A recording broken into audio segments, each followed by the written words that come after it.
Welcome to everybody to this session on the relevance of reading. Thank you for being here. If you can unfreeze your videos, that will be helpful. I'd like to know how many people in the group are teachers. That's sort of a redundant questions to my professors. Can the rest of you please unfreeze your videos? Okay, I suppose there is a bit of a lag there. I have to begin with this session where I say thank you to Katha. Katha, as an organization, is involved in uplifting underprivileged children's lives. They bring stories into young children's lives through books, through various activities that they do. And here's a little bit about Katha that I'd like you to read. And Geeta Dharamrajan has been instrumental in building Katha to a place where it is today. So she started a long time ago in 1989. And one of the things that Katha wanted to do during this lockdown is to find ways to still build stories in children's lives. So they reached out to the mentors who work with Katha at different intervals for different reasons. And one of the things that I proposed was that reading should continue to remain in children's lives. And with the onset of the lockdown, that would have been a difficult thing to do. So we decided that we talk about reading. And Sarah is on this call with us. Sarah, if you can undo your video, please. And are you with us, Sarah? Yes. Sharon, hi. Good afternoon, everyone. Greetings from Katha. Thank you, Sharon, for the introduction. And Sarah will remain with us. And if you have any questions related to Katha and the work that they do, please do not hesitate to ask closer to the end of this session. I just looked at the poll, the very quick poll that we did, and 100% of the participants here have said that gadgets are not the best way to read to our children. Gadgets and electronic devices should not be given to our children. But at a time when we don't actually have access to physical books, what are we going to do? And at a time when schools have moved to an online platform, how are we going to sustain reading in our young children's lives? Before we have that discussion, I'd like to just openly state that we are in this together, and I don't think any one person has an answer to these questions. So it is an open conversation for us to have. I would like to talk about a few relevant things, though. One of the things that I saw on the poll was some people assume that reading is a natural process. Actually, it is not. There is enough research today that proves that reading is not a natural process. It is also not a guessing game. If you, in your adult lives, if you look at language, let's say you're looking at a foreign language, you can't guess the words or the meaning simply by looking at the letters, right? Written language is a code in whatever language it may be, and a code must be undone or solved for us to understand what that code means. And the meanings that we can derive from these codes can only happen in a certain kind of combination. And the sounds that are associated with that language also carry that meaning forward. So it is very important for us to help children crack this code. And there is a systematic way in which this code is broken down for them. And systematic phonics is perhaps the first place where this happens. And it's also the most reliable way to make sure that they learn how to read. So I'll give you a brief progression into reading itself. Reading has certain phases. And the very first phase is called early phonological awareness, where you need to have an understanding of the sounds that make up the spoken language. So language is rich, it has a rhythm, it has rhyme, there are syllables, some words are multi-syllabic, there is alliteration. So language is actually very poetic. So when you speak, you understand that, and that in a way has to transfer to your reading too. And it happens when you have a phonological awareness of the graphemes that are on the page.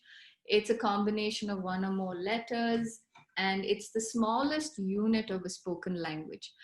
Now, reading also helps build vocabulary, and that building of vocabulary becomes extremely important for us simply because when we begin to speak, when we write, it has a direct influence on how we are able to convey a message. Now, the 5 essential components of reading alone are phonemic awareness, phonics, fluency, vocabulary, and obviously comprehension. The interesting discussion that goes around books, and in fact, one of our audience members runs a book club, and I'm sure she'll have something to share with us when I finish the brief conversation here. I hear often parents talk about how their child refuses to touch a book, but loves using a gadget. Why does that happen? What can we do about it? That's an answer we can discuss when I finish speaking. Um, a lot of children model adults in their lives. So they watch the adults around them, they pick up their habits, they see what they do, they try to imitate. So the question often is, if you want your child to be reading a book, are you creating that model for them? Are you reading books yourselves? So your child then naturally reaches out to a book and starts reading. So that is a very pertinent question to ask, because home is technically the first place where books are given into a child's hand. Now, everything is moving to the digital world, and there are enough number of apps, gadgets, free book downloads. There are apps that read books out to children. What should you do? Should you move to this sort of a digital platform? What does research have to say about it? Now, they did a lot of experiments on children and try to understand what happens when they read a print book and what happens when they read text on the screen based on the eye movement of the children. The learners, they came to this conclusion that young learners, or even adolescents and adults, tend to move through the text on a digital screen in a very non-linear fashion. So in a print book, your eyes will move from left to right in a straight line, but simply because you have this vast amount of information on a screen, typically for young learners the tendency is to move in a sort of a graphical format where the focus is not just on one line at a time. They begin to look for a gist, they look for keywords to try and understand what the entire page, for instance, means. They jump to find conclusions or takeaways, and only sometimes go back to find the context in which this text is written, and it's not very frequent. What is the problem with an approach like that? For established readers, for people who understand how reading is done, it's okay for us to do that because you need to get through a text really quickly. But for young people who are just beginning to understand reading or have just started reading, it is extremely important, especially in a digital world where information is available to us in plenty, to know how we need to distinguish between information and knowledge. Obviously, with the onset of the internet, we have plenty of information at our hands. And the information may or may not always be relevant to the task at hand. So what does that make a digital reader do? The reader begins to skim. And it results in what is today known as screen time reading behavior. And that is browsing, scanning, keyword spotting, one-time reading, non-linear reading. And if there are teachers on this discussion at the moment, you know how dreadful a thing that is for anybody who wants their students to establish very firm rooted reading habits. We all strive to seek knowledge. We want to be knowledgeable people. And how do we do that? How do we discern information? How do we become knowledgeable people? We should have the ability to evaluate our sources. We need to be able to think critically about the things that we read. And we also have to engage in a lot of reflective practices. And that can only come when we have the ability to read in depth and we can concentrate. To me, a lot of times, not a lot of times, in fact, all of the time, reading does become meditation because I'm focused, I'm concentrated, and I'm able to get through one entire book, which is a theme or a story or whatever it may be, or even an academic piece of writing, entirely when I'm reading print. Now, this isn't to say that one must stay away from all things digital.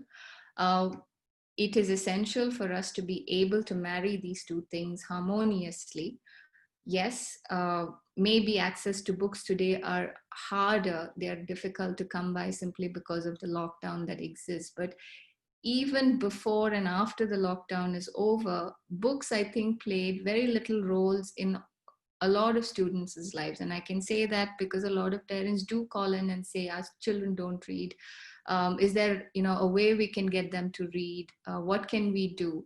The important thing to keep in mind is, yes, we must read, but I think we must read in moderation. One of my professors always tells me, read a lot. It's good to read, but remember, if you read too much, you might lose your eyesight.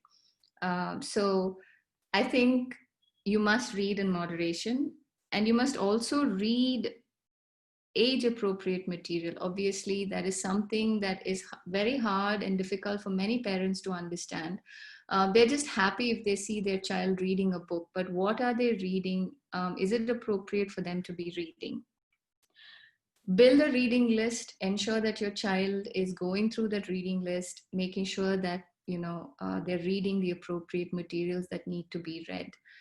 And this kind of brings me to a quick close to what I wanted to share, but we have plenty of time for discussions, which is what I think is most fruitful in any kind of a conversation. You can reach me at the address here, but before I go, tomorrow is World Environment Day, and Katha has some wonderful books in the Earth Carer series, and you can find them at their website. You could also go to the university where I'm currently doing my PhD, and we have some excellent early reader materials that are created by English language experts. You can reach our public. I will leave this open to discussions and we can take questions. Sharon, I have a question.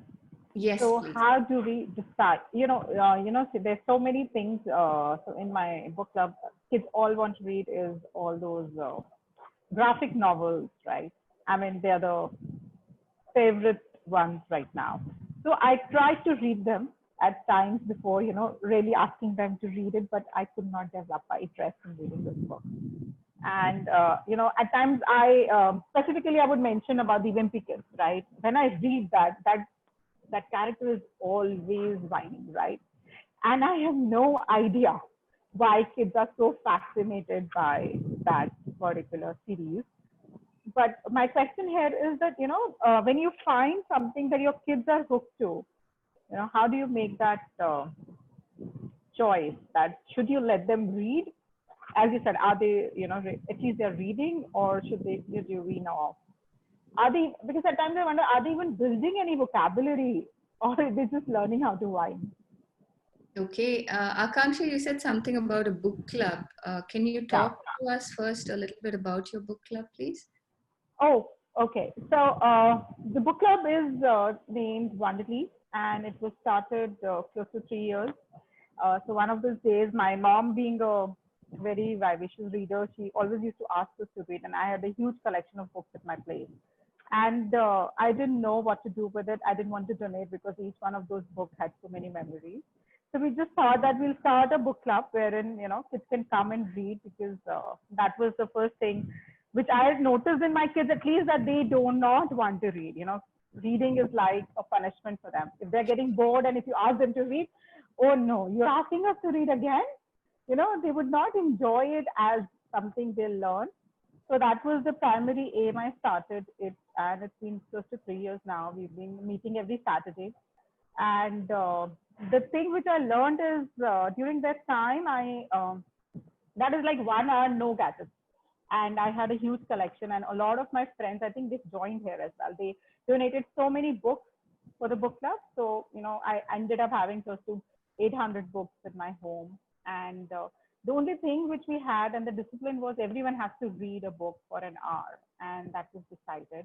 And I used to read with them. So, no talking, nothing. And you have to just read.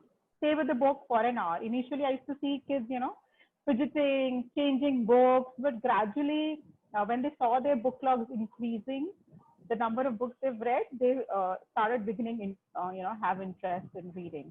And after that, we do activities for, quite some time, like half an hour we spend talking, discussing meanings, and they're free to bounce whatever they read during that time. So that is what the book club is. And so now, as you said, it's virtual.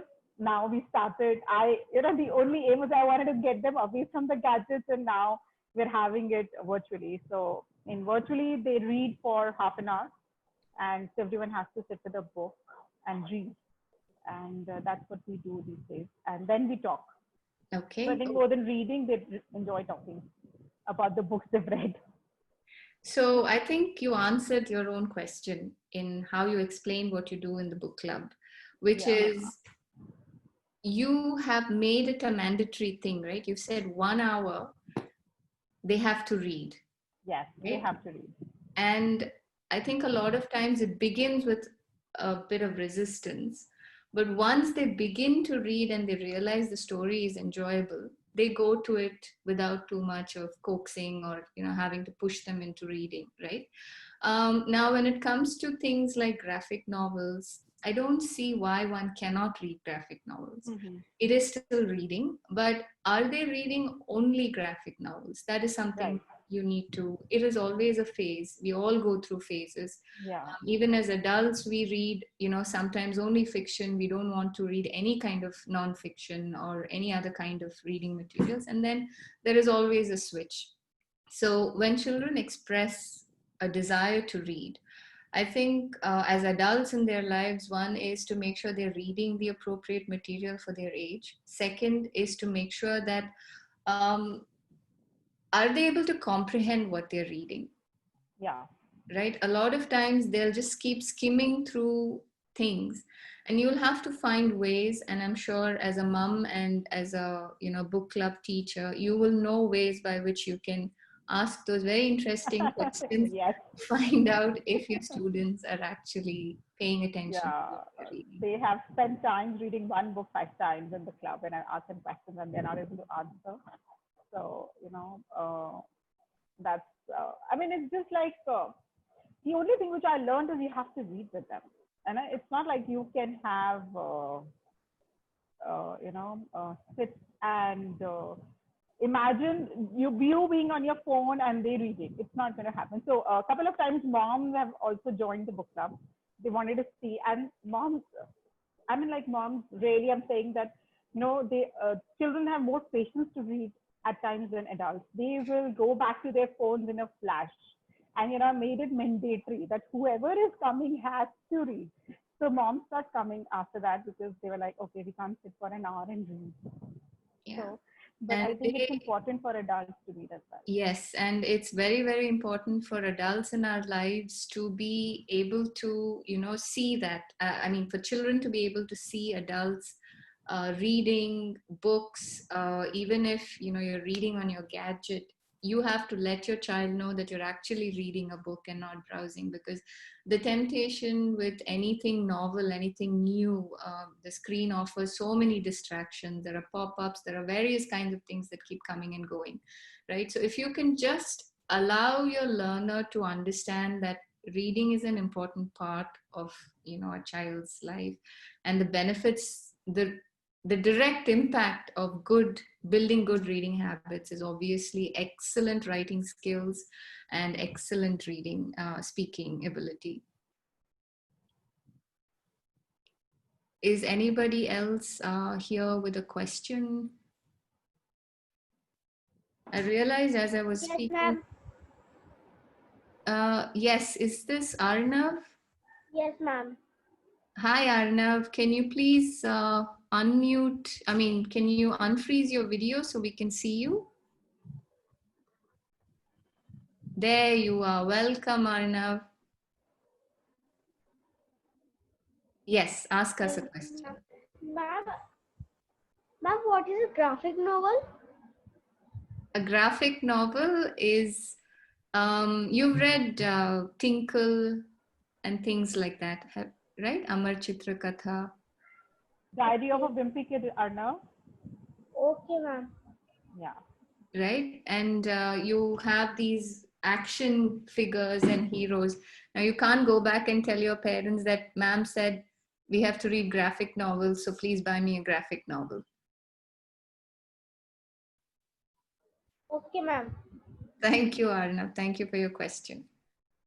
Welcome, ma'am. Sharon, another thing, I think remember we having a discussion about it that, how long do you think that, a lot of parents ask me this question that how long do you think my child is going to start learning to read fluently? I mean, is there any milestones which we have around that, or is there any, Well, reading fluency is an important part of being able to be considered a good reader.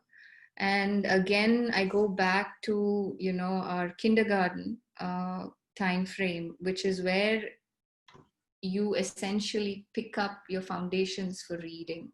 And for a fluent reader, you have to actually go through quite a few things. You have to be able to understand the patterns which make words, the graphemes as they are called. Then you've got to bunch this up and understand there is a sound that comes with that particular word. And obviously be able to understand the individual meaning of a particular word. And then what does that word mean in the context of the entire thing which that they're reading. There are reading tests that help you determine a child's or even an adult's ability to read fluently. So if you're looking at something that helps you, understand someone's fluency, then I guess the most obvious way to do that is to read out loud. And the second one, you will have to use some sort of a benchmarking test to understand that. Need those Yeah. so do we really need to know are there levels for it, or a person can be a good writer but not be a good reader? Is that possible? That usually won't be the case, I think, because if you are a good reader, if you have a good set of reading habits, you are reading a wide variety of things, and it's inevitable that it will trickle into your writing. You are looking at new sentence structures, you're looking at new vocabulary, so it's very unlikely, unless the person just hasn't been reading at all, which is not possible if you can read. Highly unlikely. Sharoon, this is Gauravi. I have one question. Yes, Gauravi, can you go? Can we see you, please? Yeah, sure. Thank you. Yeah, I'm a mother of a 10-year-old kid, Sharoon, Yes. and I instigated the reading habits, I think, from when he was the age of 5 or 5.5 months. So I used to first start with the rhyme thing, and somehow he had this reading habit in him. But when some of my friends' kids I see, or eventually my sister kid, he's 4 years old, and he's not interested in reading as such. And we try to instigate that reading in him also by giving him books and making him. So how to start reading in few kids who don't want to read? Maybe even it's ABC or whatever picture or anything. Right. And I love the fact that you said that you were reading to your child when he, did you say he or a she? Sorry, I missed that. He's a boy. He's a boy. When he was 5 or 6 months old. One of the questions in the poll, and if people haven't taken the poll, I'll encourage you to take this poll again. And one of the things, so a lot of people who took the earlier poll said you cannot read to a child as young as 3 to 6 months old. The moment the child begins to hear sounds, the child is actually trying to pick up, certain familiar sounds. And as and when the child sees the, when you start reading, when the child is sitting up, is able to walk, and you repeat those sounds again and again, you'll actually notice, if you point to a particular word, if you've been, using your fingers to follow the line, and you ask the child a particular word somewhere, he or she will actually be able to tell you where that word is. And that to me is pretty phenomenal. I have a boy who's 11, and pretty much the same thing. We started reading to him when he was very, very little, and his vocabulary is above grade for him right now. And for children who don't like to read, who don't want to read, Yeah. I think the best way to do this is to really leave reading materials around the house. When they see colorful books, and children's books are so beautiful. If you look at a lot of Katha's print books themselves, they're very, very beautifully illustrated. They talk about things that are familiar to children, to our culture, to our tradition. And when they begin to notice these things around the house. So one of the Yeah. earlier tricks that I used to do with my son was I would even leave reading material in the bathroom, because he would spend a lot of time in the bathroom. And now it's become something that, he can't do without. Wherever he goes, he carries a book. So with reluctant learners, you can't just dump them in the deep end and say, I want you to read a book fully. Now, it won't work. Give them, very small texts, things that are of interest to them, that are colorful, that are pictures with some text there, then gradually increase that pace and make sure that they are reading according to their grade.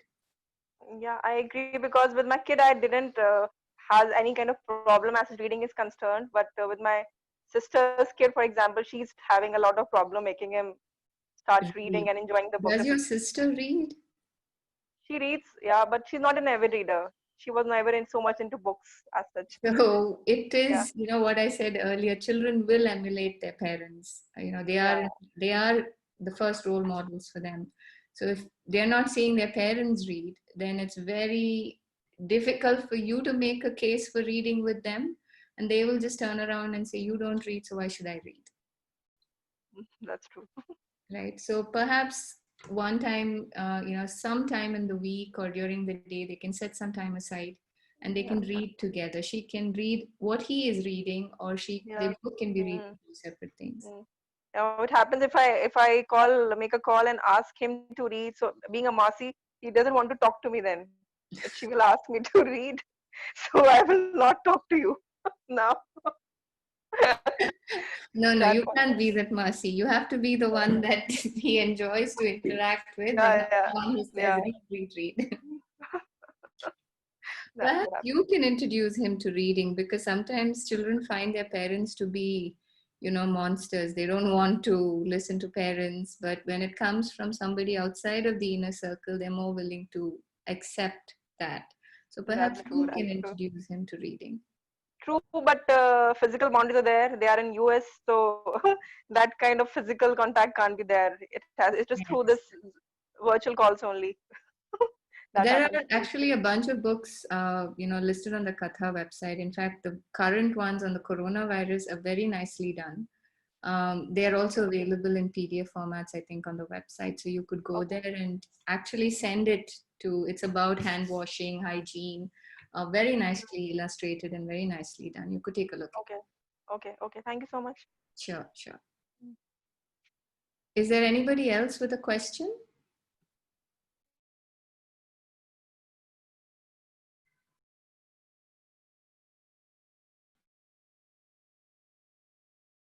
I don't know if I was sharing the screen when I was speaking. I assumed I was sharing my screen. No, you were not.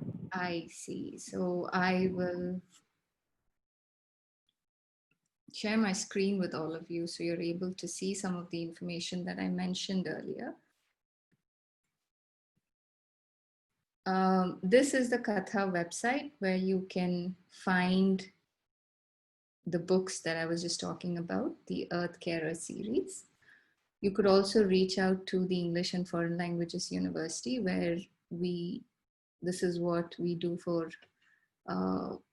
the work that we do. We work in the area of English and create materials around it. We have a publications unit where you can purchase early reader materials, all stories, to teach English to young learners. So this is a number you can call, and they'll send you a course catalog, and you can pick materials from there.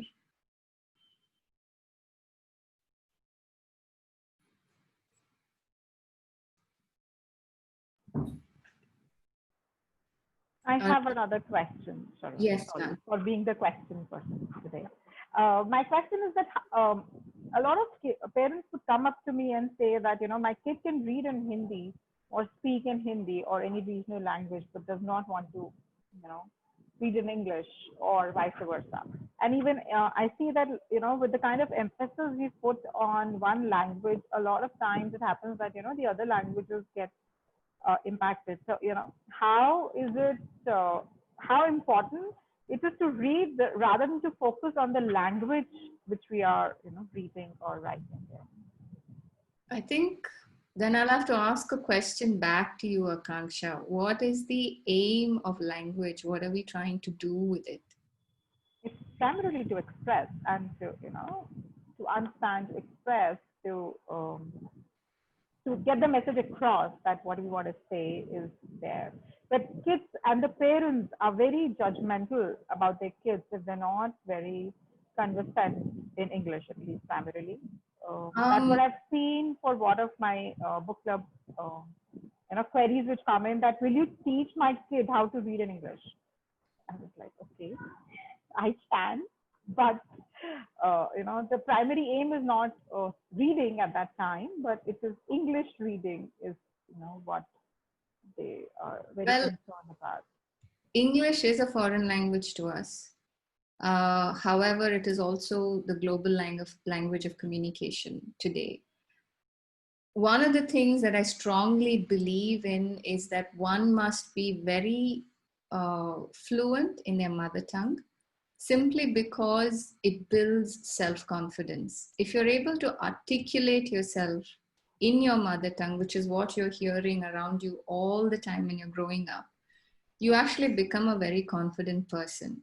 And if you begin to, impose a language that is in a way foreign to us, it perhaps will interfere with the child's ability to become a confident person and a confident speaker. So they will pick up English. That's just the way it is.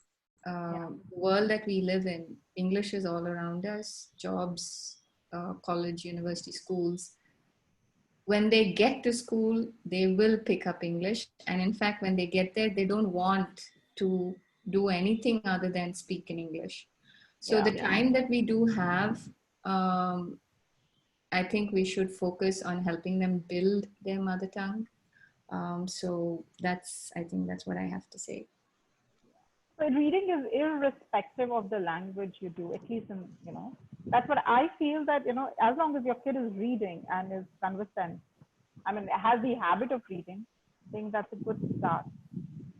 But how to get the message across? I'll have to think of a way to get that message across. You will be able to. I think, okay, Gauravi had her question here. So is there anybody else with a question? Yes, Sharon, if I may ask a question. Yes, please, Sarah. So you had mentioned about how a mother tongue is important as far as enhancing confidence in a child is concerned. Right. So if I take an example from my life, my mother hails from Germany.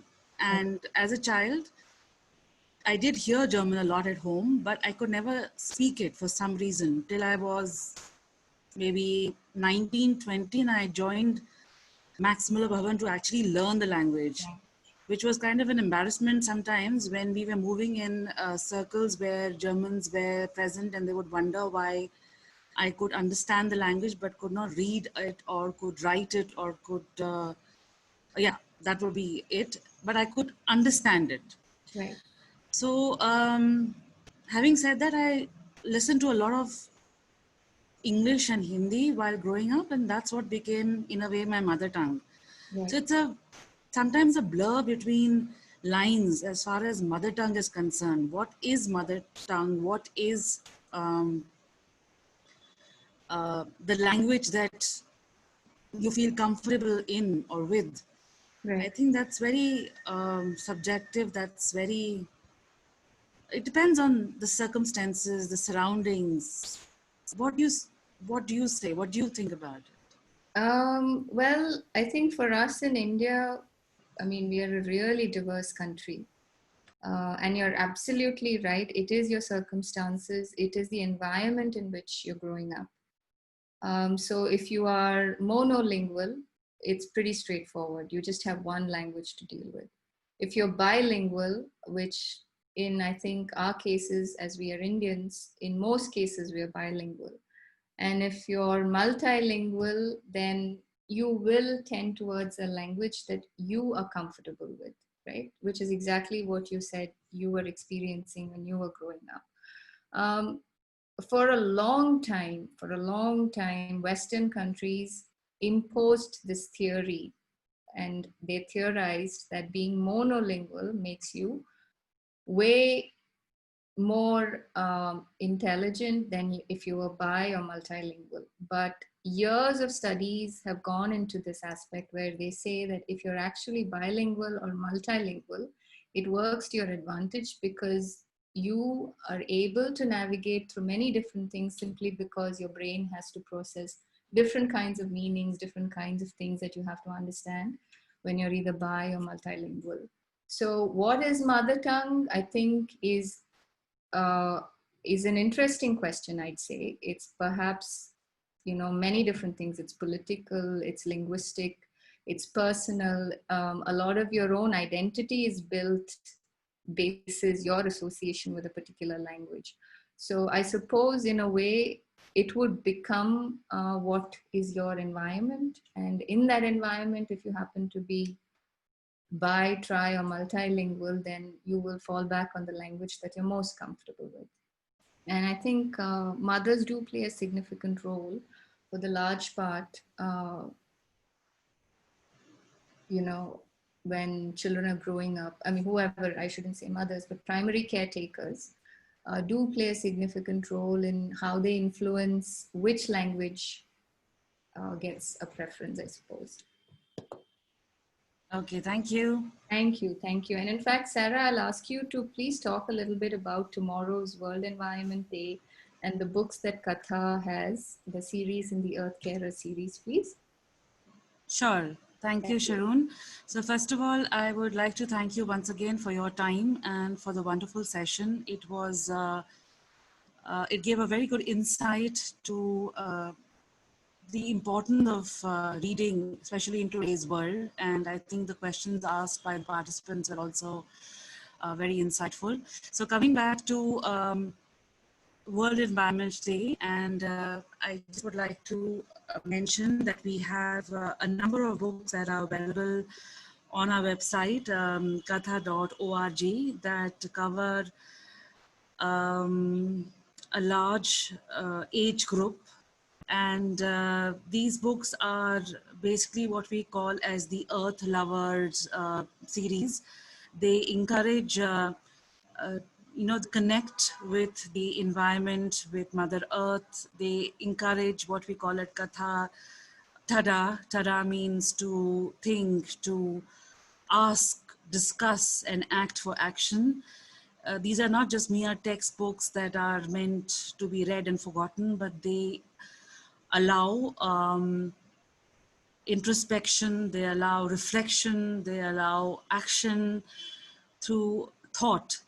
And I think that is important because that's the purpose of books, what I feel also.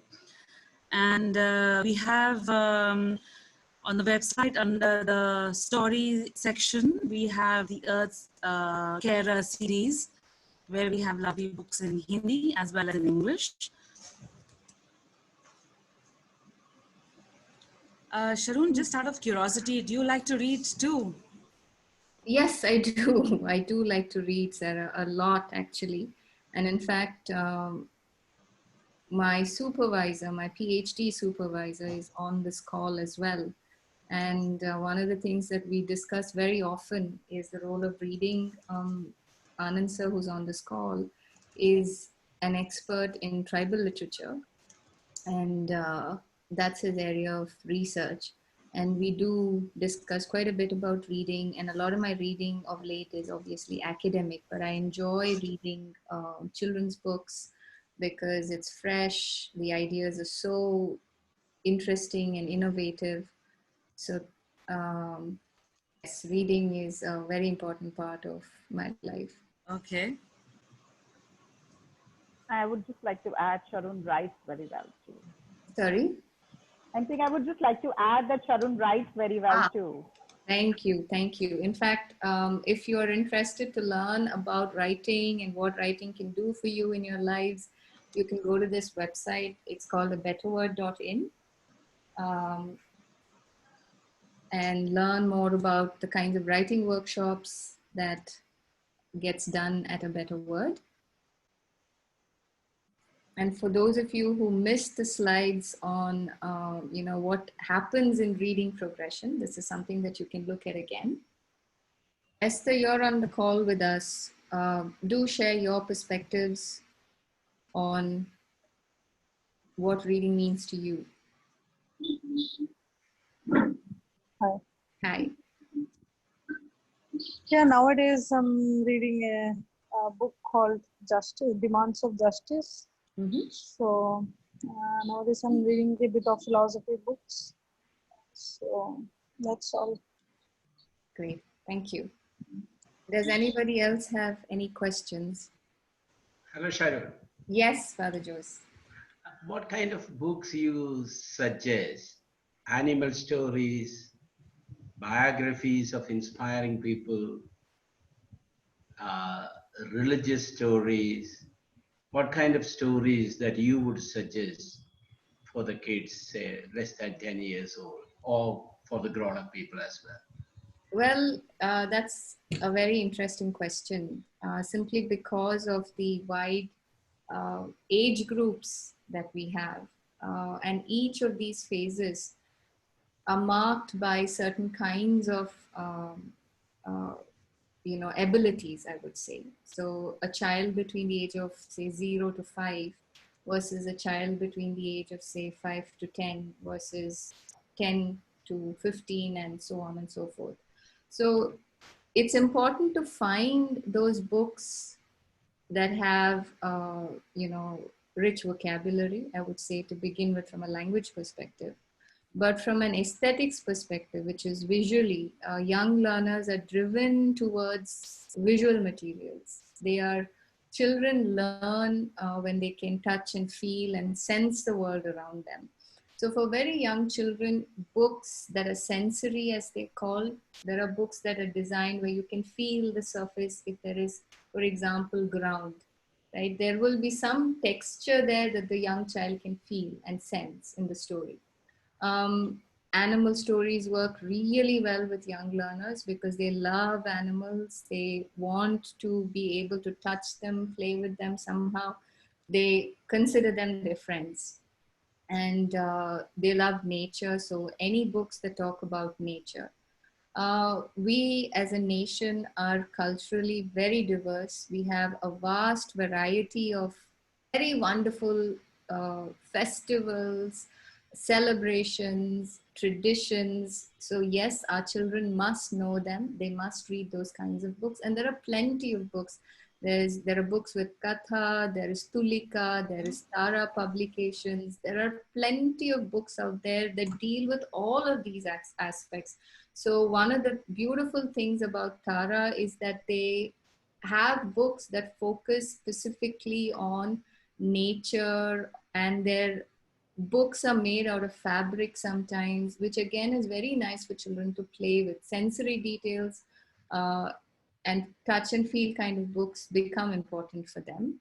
For adolescent kids, I think that space is something that needs to be treaded a little carefully, simply because of the wide variety of themes, their own personal angsts that they're going through. So there are specific books that they can read. There are motivational books that come in different forms. It could be through religious leaders. It could be through people who've made an impact for the, made a difference in the world. There are many inspirational figures that they could read. There is lots of good fiction out there that young people can be reading right now. The other important thing to keep in mind is also by the time they're about 8 or 9, they begin to imagine their own worlds. And they want to articulate that. They want to express what this world is. And they typically try to attempt writing stories, they try to write poetry. And a lot of times, what tends to happen is that we just superficially appreciate it perhaps and say, oh, very good, very good. But there is actually an inner world that is in the works there. And if we can help them sustain that, if we can help them build that love for writing via the books that they are reading, I think it has long-term benefits for their own personal lives and for their academic lives. Though I asked regarding the content, my question was how to generate the joy for learning, joy for reading. My interest, when I look at myself, I enjoy reading. No one read to me. My parents were busy working in the farm. So I'm the seventh child, but I was eager to learn. I know, any book that I get, I would read. So my own suggestion, let them read. And if they think rather than obligatory, it's something enjoyable. There is a world of learning. Learning is exciting. Learning is joyful. Nowadays, I consider, because of the new system, children are forced to read, forced to study. They don't have any time to play. So they develop a kind of, yeah, that's something, a laborious work rather than something wonderful to do. Whereas if you generate, as you said about your son, it would be difficult for you to stop him reading. That's what happened to me. My mother scolded me because late night I was reading and not switching off the lights. She was concerned about my reading, and those days I didn't have even electricity. So I was using kerosene, and she was afraid that there is something danger would come and all that. So if you, that's why I asked whether giving them the children's book, story books, nature books would generate more interest, and they would read rather than what particular book that my interest would be, or how to generate that joy of learning rather than an obligation. You're right. I don't think we should force it on children. School is anyway a place where they're doing a lot of structured activities. Play becomes indirectly a motivation to read, because when they play and they meet other children, all children are talking about some form of story. Either it is stories they are telling each other, or stories grandparents, a lot of grandparents still wonderfully do that job of telling their grandchildren stories. There is no greater, I think, teacher than that. When a child is listening to a story from an adult within their inner circle, they are actually completely engrossed and immersed in that activity. They're focused fully into that story. And if you watched any of Geeta's storytelling activities, it's just phenomenal what she does. The power of a story when it's spoken is far greater than the power when it's equally powerful, but it's very different, right? So when children are out there playing, which I think has become lesser and lesser with each passing generation, they miss out on those conversations that they can have. And I know that in the groups where my son plays, that time of play is also a time of discussion about books. What are you reading right now? What is he reading right now? What is she reading right now? I don't have that book. Can I borrow that book from you? So it's important to have an outer conversation around books. It's one thing to read a book, but you must also have a community of readers who share that joy of reading. Otherwise, I think it is difficult to sustain it long term. It becomes an isolated activity, and with like most isolated activities, it may not survive for a very long time. Yeah, I've seen people, the kids who come to my book club, they read in competition. So if someone else has finished a book, so when I used to ask them that, you need to fill a book log. So there were some kids who used to read thicker books. And then they realized, my book is not going to finish by the time the other one is going to finish. So now they have to increase the count, right? So they will read, okay, he read it in half an hour. I'll maybe probably finish this one in 45 minutes.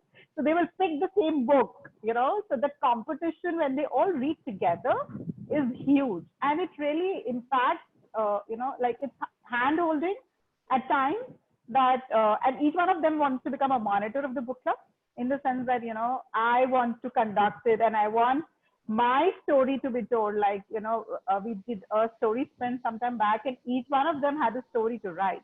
And they had to tell this story, they were so encouraged and they were so enthusiastic about what they'd written. And each one of those stories, that when I read them, they had a behavioral thing in it, right? Like one of these days, my daughter wrote a story about something, and then in that, she specifically mentioned that there were two kids who were out playing and they got late to the school, and they were lost. And when their parents found them, they did not scold both of them and just let them have good dinner or took them out for a party even then. So, the message was so clear that, okay, even when the kids were mischievous, their parents did not, scold them. So I was reading. So each one of the stories, when they write, have a very different expression and meaning, even when they're very simply written. I mean, just look at everything that's going on right now. We are in a pandemic kind of a situation. We long to be around other people, right? Just to see another human person is a blessing today. So for us, community activities are important. And with the current lives that we live, I think we're going further and further away from that. So to bring that community of readers together is also equally important. And I think your book club is doing a great job with that. I actually have one of my professors on this call right now. Udaya ma'am. Hello. Hello. Hi Udaya ma'am, how are you? Hi, how are you? I'm fine. How are you? Good, thank you. Thank you for signing in all the way from Hyderabad. Yes. And just heard your name and saw it on FB and I thought, okay, I need to listen to your lecture. No, can't be more greater than what you will have to share with us. Please tell us what is your perspective in terms of reading and its relevance in young children's lives. Actually, I have two kids. The elder one is around 12 years and the younger one is 8 years. Can we see you, ma'am? We are unable to see you on video. Just a minute. Sure. Thank you. Yeah. Hi. Hi, ma'am. Good to see you. Please tell us. Yeah. I'm so busy with my grades and all, and in between I'm listening to your lecture. Actually, I have two kids. One is 12 years and the other one is 8 years old. The younger one is more interested in reading books. So every day before sleeping, she wants me to read any of her storybooks, which she has a few collection. I don't give them more books because the school books are itself taking their energy out. So from whatever storybooks, she has a friend just beside our house. So she brings in her books and she keeps reading them. And she makes it a point that I need to complete that story in that night itself. So it can be 1 hour or half an hour, whatever it is. I need to complete that story. And she loves it very well. Yeah, she's watching. Hi. So this is one way really wherein they try to visualize it on their own. When you try to read a story, they visualize it. And with that visualization, they create their own story. They try to put it into their daily life, whatever they are working on. Okay, in that story, this has happened. Can it happen in our place, in this particular situation? So they try to connect it. That is one good habit wherein you need to give in to your children. And because of this, Dr. Udaya has, sorry to interrupt you. Dr. Udaya has done work in a lot of work in the area of foundations of language pedagogy, as it's called, FLP, as we call it in our research fields. And if you have specific questions, in fact, Akanksha, you had some questions about, English and language and things like that. I'll encourage you to reach out to ma'am. I'll give you her email ID. Please write to her. She has a lot of information about how to do that. And research-based activities are actually the best way to do this. Gauravi, you had a question earlier about, how do you get a young learner interested? So ma'am's a good person to reach out to and ask your questions. Udaya ma'am, in fact, Gauravi had a question earlier, where she said her 4-year-old nephew just doesn't like to read. So what does one do was a question that we were trying to address earlier. So if someone is not interested in reading, or you need to create interest, one way is to sit with them and talk to them first. You talk to them for a few minutes, then you try to bring in slowly into the activities, whatever the child is interested, and then you try to create a story and then get into the textbook. Might be looking at the textbook itself, the child might be feeling that it's a boring activity. But when you slowly start telling him stories related to his environment in and around, and then you convert it into a story into his textbook, I think the child will automatically get into it. Right. It is not like you tell the child to sit beside you, you open a book and you start reading and you keep on explaining. That doesn't work. Rather, you need to be more active and try to imitate the situation. Then only the child will grasp it. Without imitating or without giving any actions, if you're blandly reading a story, a child will never be interested. Whatever I do for my younger one is the same thing. I try to enact certain things, then I get into the story, then the child will be really interested in to know about it. First thing is, as a parent, you don't pressurize him to read something. Try to show him lots of pictures, then tell him to create a story of his own. They will come up with a very beautiful story. My younger one has toys. I think she has a lot of toys placed somewhere over here. She keeps talking to those toys. She creates her own story. She tells Barbie doll is there. She tells her, okay, Barbie, come on, let's go for a walk.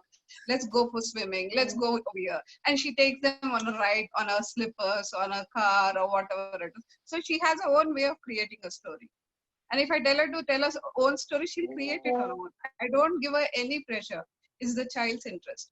So slowly you give them certain toys or books or pens or paper. Give her paper also, she'll start drawing, coloring. It's her own interest. I have never pressurized her. So one way is you try to help them out while they are working with it, rather don't pressurize the child.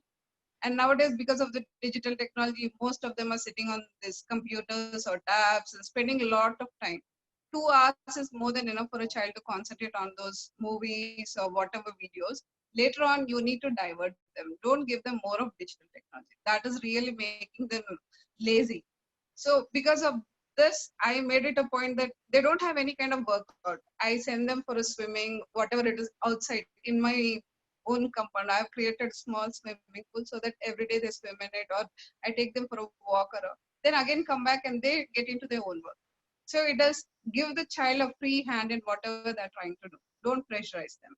I think we are very scared about the outcomes of what will happen if we are not fully involved in their lives. That big word called freedom is actually missing from their lives.